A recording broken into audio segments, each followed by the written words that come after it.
am Ann Perry, the AFSP Michigan Area Director, and we are very happy to be back again this first Wednesday in May with the return of our Wellness Wednesday series, where we invite on a community partner or a statewide partner and really just give a chance to highlight some of the amazing work that's being done in the suicide prevention world in Michigan and mental health world in Michigan for Mental Health Month. So I'm very happy to be joined today with Mary from OKAY2SAY. Mary, do you want to give a little short introduction of yourself, and then we can dive into OKAY2SAY? Absolutely. Well, thanks, Ann. Yes, my name is Mary Gager-Drew. I'm the program administrator for OKAY2SAY. This is a program that was actually launched in September of 2014, and it has been a program that is there to help keep kids safe. So that is a very, very small description of the job I do. Sure. All right. So let's dive into it a little bit more. So how does it work? First of all, and I just want to say thank you so much. Having lost a family friend to suicide, I really appreciate your commitment to helping educate public about the the risk factors and warning signs on suicide. So thank you. Your work is making a difference, and it's helping to keep people safe, and I really appreciate that. My hope is that by learning a little more about OKAY2SAY, that we could potentially be a valuable resource to you and the other chapters across the state. So yeah. Talking about what is OKAY2SAY. So OKAY2SAY is a nationally recognized student safety program which allows students to confidentially report anything that threatens their safety or the safety of others. Our goal is really to knock down barriers so when a student is struggling, they can get help before a situation turns tragic. Students in Michigan are struggling with all sorts of different types of issues that impact their safety and well-being, anything from bullying to anxiety, stress, depression, thoughts of suicide. These are all things that our students are dealing with.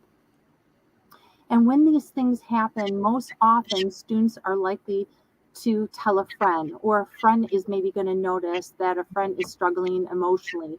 Like maybe they saw somebody post a sad or angry message on social media, or maybe they heard them talk about hurting themselves or others. And while friends are great and they're really important for short-term support, there is concern that really we need to involve adults who have the wisdom and guidance to be able to help students who are struggling. Unfortunately, we know that students are sometimes reluctant to talk to a trusted adult. It may be for several reasons. They don't want to get a classmate in trouble. They're afraid that if they say something, they're going to be betraying a friend's trust. Some are concerned about retaliation or rejection. Sometimes they don't know who to talk to. We call this the code of silence. So what we've done was we've created OKAY2SAY. It's a way for students to do the right thing and help a friend in a safe and confidential way. So kids can call, text, email, go online, or download the mobile app. The program is available 24 hours, 7 days a week.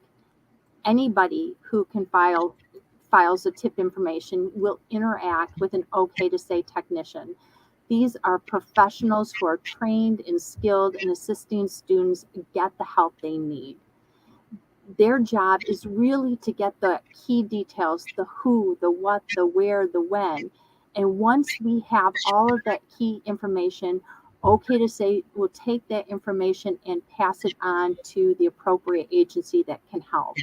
For example, a student who is bullied, for example, we can pass that information on to the school, and the school can take a look at the situation and intervene.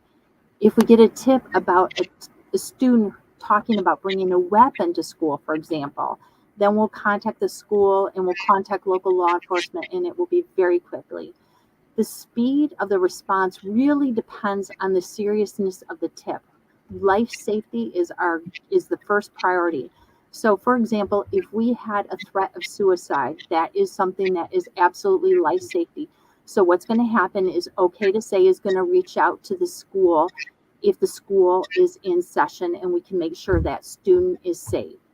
If OKAY2SAY cannot get a hold of somebody at the school, for example, maybe the tip comes in after the school is closed, then we contact local law enforcement and they will do a welfare check, because ultimately what we want to do is make sure students are safe.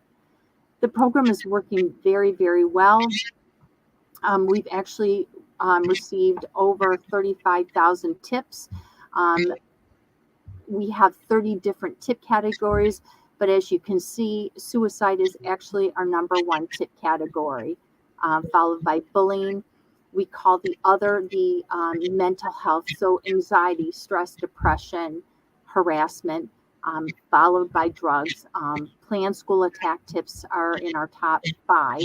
And then, as you can see, cyberbullying, self-harm, threats, sexual assault, and then in our top, finally, child abuse. So again, we will receive any type of tip, anything that threatens a student's safety. We will take that information and, as I said, act accordingly. The other piece that we do is we follow up. So when we pass on a tip to a school or to local law enforcement, we want to make sure that something happens. We want to make sure that action is taken, that appropriate follow-up is made. So we follow up what we call an outcome report. We want to know, how did the school respond? What was the outcome? Do they have any suggestions for us to improve? We're always looking at how can we make this the best program out there. And so I look at every single outcome report, and I guess what I want to show you is, when we're looking at the numbers, 90% of the time they felt OKAY2SAY provided sufficient information to do an investigation. The middle number, the 73%, that's the one that I think when we talk about that code of silence, when we're passing on information to the school, that is the alarm when I talk about that code of silence. That 73% of the time we are passing on new information to the school. The school was unaware of it. And here's the piece that I think, and I mean this with a humble heart, is when I see the outcome reports and I see what schools are trying to do to intervene on behalf of students who are struggling, it really is, very rewarding, because schools are taking the threats seriously. They are investigating, they matter, they are providing services in place. So that's great. And then 92% found OKAY2SAY to be a useful service. OKAY2SAY works ultimately because kids are paying attention and saying something, and we know those are the keys to preventing bad things from happening. We need to take every threat of violence seriously. The bottom line is that somebody's life could be at stake, and you could be the lifeline. So if you see something, say something, but more important, do something. As I mentioned, most of the tips that come in are from the bystander. They see something, they don't know what to do, they want to do the right thing, and so they are able to contact OKAY2SAY in a way that keeps students safe. And that's essentially, the program. It's a great tool, and we're really appreciative of, the opportunity to come and talk and, talk a little bit more about the program. So thank you very much. Yeah, thank you so much for being on with us. So people know this is for K through 12, right? This is covers K-12. Okay, and That's it's correct. all through the state. Yes, absolutely. Every school is a part of OKAY2SAY, and we will pass on that information to, any school, because ultimately we want to make sure, as we said, keeping kids safe is our goal. And I love that there are very overlapping themes with our work as well. Earlier you talked about just teaching people that when they see something that it's okay to speak up, and we preach that a lot as well, to trust your gut, when you think that absolutely, that's we're singing from the same hymnal, so to speak. Honestly, that's what we always say is, look, kids know when something's not right. They know if who's had a bad breakup, they know maybe who's using drugs in the school, they know maybe who's thinking about harming themselves, who's thinking about bringing a gun to school, whatever it is. Kids talk, they call it leakage. And so what we want to do is empower kids to be able to confidentially report this. Their name, we don't even ask their name. When a student submits a tip, they can give it to us if they want. That's great. But again, as long as we get those key details, we take it and we'll run from there, and we'll make sure that the information gets to the right people. And I think that, after the fact, that piece of it is so important too, so that schools maybe can be aware then of situations that are happening with their students that they didn't realize were an issue.